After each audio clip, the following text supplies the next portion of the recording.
नमस्कार दोस्तों, स्वागत है आपका आज के मुख्य समाचार में, जिसमें सबसे पहली बड़ी खबर में जिक्र बिहार के विधानसभा चुनाव का, जहां पर प्रचार के दौरान आमने सामने आए भाजपा और आरजेडी के कार्यकर्ता, जिसके बाद हुआ जमकर हंगामा।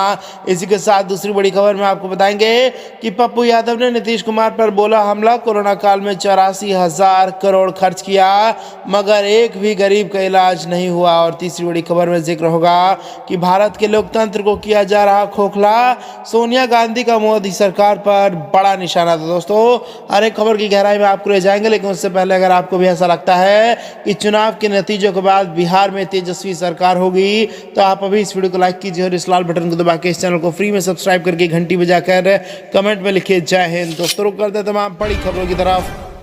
प्रचार के दौरान आमने सामने बीजेपी और आरजेडी कार्यकर्ता, जमकर हुआ हंगामा। जी हां दोस्तों, बिहार चुनाव 2020 के प्रथम चरण के मतदान से पहले हाजीपुर में बीजेपी और आरजेडी कार्यकर्ताओं के बीच तीखी नोकझोंक हुई। इस दौरान मौके पर पहुंची पुलिस ने किसी तरह स्थिति को संभाला। बताया गया है कि आरजेडी समर्थकों द्वारा बीजेपी के प्रचार वाहन का क्षेत्र में आने पर विरोध किया जा रहा था, जिसके चलते विवाद बढ़ गया। बीजेपी के गढ़ कही जाने वाली हाजीपुर विधानसभा से इस बार भी सिटिंग विधायक अवधेश सिंह चुनाव मैदान में है। वहीं आरजेडी ने उनके सामने देव कुमार चौरसिया को उतारा है। बीजेपी प्रत्याशी को इस विधानसभा से अपनी राजनीतिक विरासत बचानी है, तो वहीं आरजेडी प्रत्याशी किसी भी कीमत पर ये सीट बीजेपी से छीनना चाहते हैं। इस बीच प्रचार के दौरान विगत दिवस बीजेपी और आरजेडी समर्थक आमने सामने आ गए। बताया गया है कि बीजेपी प्रत्याशी का प्रचार वाहन जा रहा था। रास्ते में आरजेडी समर्थकों ने बीजेपी के इस वाहन को रोक लिया। इसके बाद दोनों ओर से बहस शुरू हो गई। सूचना मिलते ही पुलिस मौके पर पहुंच गई। पुलिस ने किसी तरह स्थिति पर काबू पाया।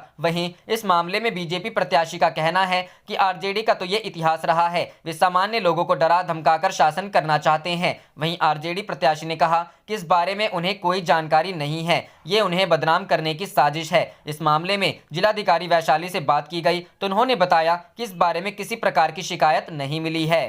रुक करते हैं अगली खबर की तरफ। पप्पू यादव ने नीतीश कुमार पर बोला हमला, कोरोना काल में 84,000 करोड़ खर्च किया मगर एक भी गरीब का इलाज नहीं हुआ। जी हां दोस्तों, बाढ़ आए तो पप्पू, चमकी बुखार आए तो पप्पू, एनआरसी का मुद्दा हो तो पप्पू, नियोजित शिक्षक के लिए आवाज उठाने लाठी खाए पप्पू, प्रवासी मजदूर को कोरोना काल में बिहार में लाए पप्पू। जब आपके लिए हर जगह आपका यह भाई पप्पू खड़ा रहता है तो आप एक बार पप्पू के हाथों को मजबूत करें। उक्त बातें प्रगतिशील जनतांत्रिक पार्टी के राष्ट्रीय अध्यक्ष पप्पू यादव ने बिहार के रोहतास प्रखंड के कुशडिहारा मैदान में चुनावी जनसभा में कही। उन्होंने कहा कि चेनारी विधानसभा क्षेत्र के जाप के प्रत्याशी मुंगेरी पासवान को विजयी बनाए। जाप नेता ने कहा कि अगर हमारी सरकार बनती है तो 3 साल के अंदर बिहार की काया पलट देंगे। सारे बेरोजगारों को नौकरी नहीं मिलने तक 8,000 रुपए बेरोजगारी भत्ता देंगे। मैट्रिक पास करने वाली सभी छात्राओं को स्कूटी, आईए पास करने वालों को छात्र को बाइक देंगे। इसके अलावा बिहार में किसी भी महिला या बेटी पर आंख उठाने वाले व्यक्ति को कड़ी सजा मिलेगी, या तो वह रहेगा या पप्पू यादव।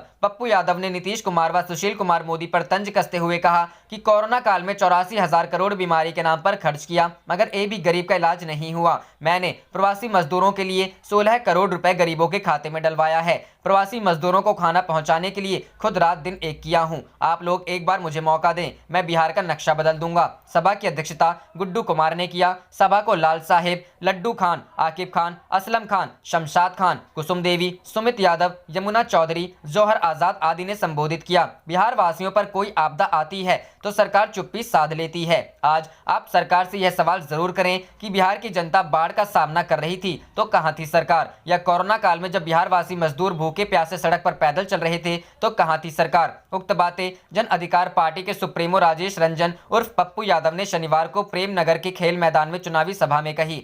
सत्ता पक्ष व विपक्ष दोनों ने कोई काम नहीं किया है। रुक करते हैं अगली खबर की तरफ। भारत के लोकतंत्र को किया जा रहा खोखला, सोनिया गांधी का मोदी सरकार पर निशाना। जी हां दोस्तों, कांग्रेस अध्यक्ष सोनिया गांधी ने एक अखबार में लेख लिखकर केंद्र सरकार पर हमला बोला है। हिंदुस्तान टाइम्स में लिखे गए इस लेख में सोनिया गांधी ने कहा कि भारत के लोकतंत्र को खोखला किया जा रहा है। सोनिया गांधी ने मोदी सरकार पर अभिव्यक्ति की आज़ादी को खत्म करने और सरकारी एजेंसियों द्वारा विपक्ष को दबाने के आरोप भी लगाए हैं। सोनिया गांधी ने अपने लेख में लिखा है कि अभिव्यक्ति की आज़ादी पर चोट की जा रही है। जो भी सरकार से असहमति दिखाता है उसे आतंकवाद से जोड़ा जाता है या फिर देश विरोधी करार दे दिया जाता है। सोनिया गांधी ने आगे लिखा है कि मोदी सरकार लोगों को ध्यान असली मुद्दों से भटकाकर राष्ट्रीय सुरक्षा पर आए कथित खतरे की तरफ मोड़ रही है। कांग्रेस अध्यक्ष ने लिखा है कि सरकारी एजेंसियों का इस्तेमाल विपक्ष की आवाज को दबाने के लिए हो रहा है। उन्होंने पुलिस, प्रवर्तन निदेशालय, सीबीआई, एनआईए, नारकोटिक्स विभाग का नाम लेकर यह आरोप लगाया है। उन्होंने कहा कि सारे विभाग प्रधानमंत्री कार्यालय और गृह मंत्रालय के इशारों पर काम कर रहे हैं। सोनिया गांधी ने लिखा है कि मोदी सरकार ने अपने पहले कार्यकाल से ही अपने विपक्षियों को भारत का दुश्मन जैसा दिखाना शुरू कर दिया था। कहा गया कि इसकी शुरुआत जेएनयू नेताओं पर राजद्रोह के केस से हुई थी। यहां सोनिया ने कन्हैया कुमार, उमर खालिद का जिक्र किया। आगे लिखा कि सीएए के विरोध में, सरकार के विरोध में हो रहे प्रदर्शनों को भारत के खिलाफ प्रदर्शन की तरह दिखाया गया था। करते हैं अगली खबर की तरफ।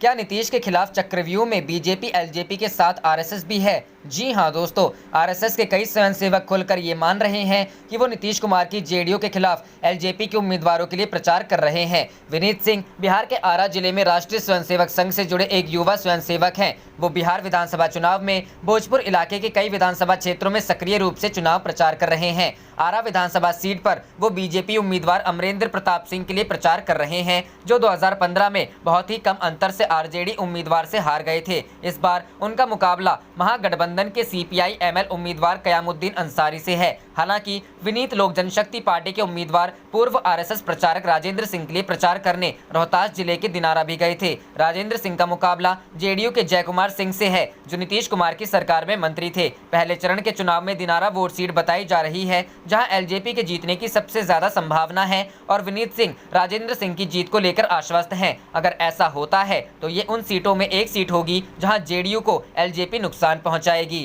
रुख करते हैं अगली खबर की तरफ। बिहार चुनाव 2020, एनडीए के पोस्टर से मुख्यमंत्री नीतीश कुमार का चेहरा नदारद। जी हां दोस्तों, राष्ट्रीय जनतांत्रिक गठबंधन की ओर से बिहार विधानसभा चुनाव के मद्देनजर रविवार को जारी किए गए पोस्टर से मुख्यमंत्री नीतीश कुमार का चेहरा ही गायब है। एनडीए को जिताने की अपील के साथ ही जारी इस पोस्टर में केवल प्रधानमंत्री नरेंद्र मोदी का ही चेहरा शामिल किया गया है। एनडीए के पोस्टर पर भाजपा है तो भरोसा है लिखा हुआ है। हालांकि पोस्टर में राज्य में एनडीए के सभी दलों के नाम और चुनावी चिन्ह अंकित किए गए हैं। चुनावी माहौल के बीच बिहार में चेहरे की राजनीति को इस पोस्टर ने नया रंग दे दिया है। लोग सवाल कर रहे हैं कि जब एनडीए में मुख्यमंत्री चेहरा नीतीश कुमार हैं, तब फिर पोस्टर से उनकी तस्वीरें गायब क्यों हैं? इसको लेकर लोक जनशक्ति पार्टी के प्रमुख चिराग पासवान ने कहा कि भाजपा के मेरे साथियों को भी मुख्यमंत्री नीतीश कुमार की तस्वीर से घबराहट होने लगी है।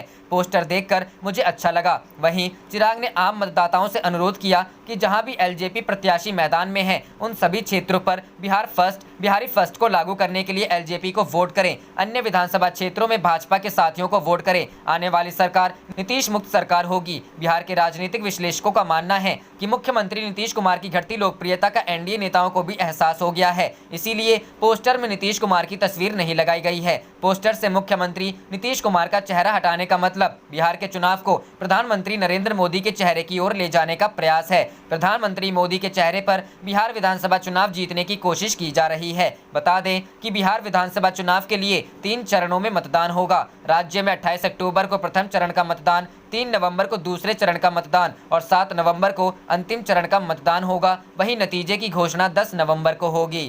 रुख करते हैं अगली खबर की तरफ। तेजस्वी बोले, मेरी रैलियों की भीड़ बता रही जनता नीतीश से नाराज नहीं बल्कि नफरत करती है। जी हां दोस्तों, बिहार विधानसभा चुनाव में आरजेडी नेता और महागठबंधन के सीएम चेहरा तेजस्वी यादव ने मुख्यमंत्री नीतीश कुमार पर निशाना साधते हुए कहा कि जनता सरकार से नाराज है। यही वजह है कि मेरी रैलियों में भीड़ उमड़ रही है। तेजस्वी ने नौकरियों का मुद्दा भी उठाया। तेजस्वी ने कहा कि मेरी रैलियों में उमड़ रही भीड़ ये बता रही है कि लोग नीतीश कुमार से सिर्फ नाराज ही नहीं बल्कि उनसे नफरत भी करने लगे हैं। लोगों की नाराजगी इस स्तर तक पहुंच गई है। लोग जाति, वर्ग, धर्म और पंथ को परे रखकर रोजगार के मुद्दे पर चुनाव लड़ा जा रहा है। बिहार विधानसभा चुनाव 2020 के पहले चरण के मतदान में अब सिर्फ 3 दिन ही बचे हैं। यही वजह है कि सभी दल पूरी ताकत झोंक रहे हैं और एक दूसरे पर हमले भी कर रहे हैं। आरजेडी नेता तेजस्वी यादव लगातार नीतीश सरकार को रोजगार के मुद्दे पर घेर रहे हैं। तेजस्वी यादव की रैलियों में उमड़ रही भीड़ ने सभी का ध्यान खींचा है। 10 लाख सरकारी नौकरी के वादे ने भी तेजस्वी को चर्चा में ला दिया है। यही वजह है